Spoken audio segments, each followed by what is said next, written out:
wanted to share with the audience, and you probably already know this kind of stuff, but the examples on use of force, there was a couple, NYPD actually talked about this, is that use of force in the 1970s, we see no correlation to an increase in shootings. From 1971, police officers at NYPD shot and injured 221 people.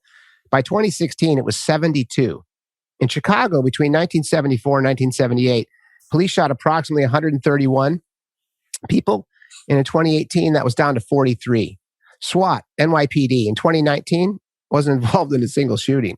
So a lot of the things that we're seeing on the news as lay people is that our police are militarized. They're wearing camouflage. They're carrying military weapons. They have tanks behind them. And they are abusing people. Now, I will grant that there is some awful abuse out there, which we aren't going to get into because we talked about that. And there's racism within certain departments that has been proven. You guys in Sonoma County and Santa Rosa specifically, you have a 2% Black population? That's probably about right for Santa Rosa. Yeah. And That's the number I remember. Sonoma County, when I looked at it, was 26% Latino. Do you know what that was in Santa Rosa? Was that? It's probably the same or higher. Probably higher. So then a question I would have for you is, how diverse is the 180 people on your force? Yeah, that's a good question. I don't have those numbers. Okay. I know, we have a lot of officers that speak Spanish, whether they come from whether they have that background or they're actually Latino themselves. I don't know. Okay. But I don't have those numbers in front of me, Joey. Okay. No, and the reason I ask is because part of that is just with anything, any job even. I always talk about this with my career. In the advertising business, we like to have viewpoint diversity within the creative team. So if you're doing a campaign for, Coca-Cola as an example, and you're trying to figure out all the different demographics they have, it's usually good to have someone on your team that's gay, lesbian, Black, Hispanic, white. And the reason for that is that viewpoint diversity allows you to think differently and to approach the situations differently. And that's the reason I ask, because I know there's a pretty large Latino population there.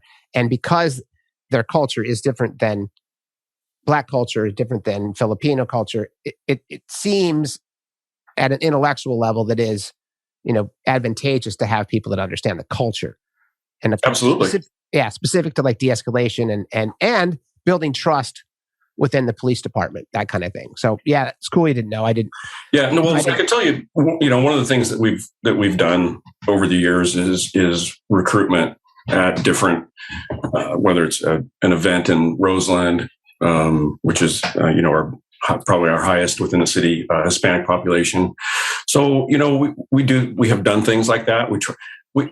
We advertise. We'll come and go through the process to get hired. Yeah. I mean, I don't know what else we can do. I don't know what else departments in California or across the nation, for that matter, can do to get a more diverse set of officers. But one of the things we can do is we can do diversity training, which we do. We talk about that. There's conversations about that. I think, in all those categories that you just covered, who you wanted on your Coca-Cola advertising team, right? We have all those at our police department. The numbers are probably don't match what the population here in Sonoma County is. But we welcome diversity. You know what I really loved? One of the things I really loved when I was doing things like planning the Cinco de Mayo celebration. So I was on the planning committee, having those guys that are bicultural, having those guys that, I had an officer, he's now a sergeant, but he actually came here from Mexico. He crossed the border as a very young child and came into the United States and got his citizenship. And, now he's a police sergeant. Those guys are invaluable when it comes to relations with different communities, because they not only speak the language, but they also understand, the underlying culture, which is valuable. But we don't have that asset for every single culture that we possibly encounter.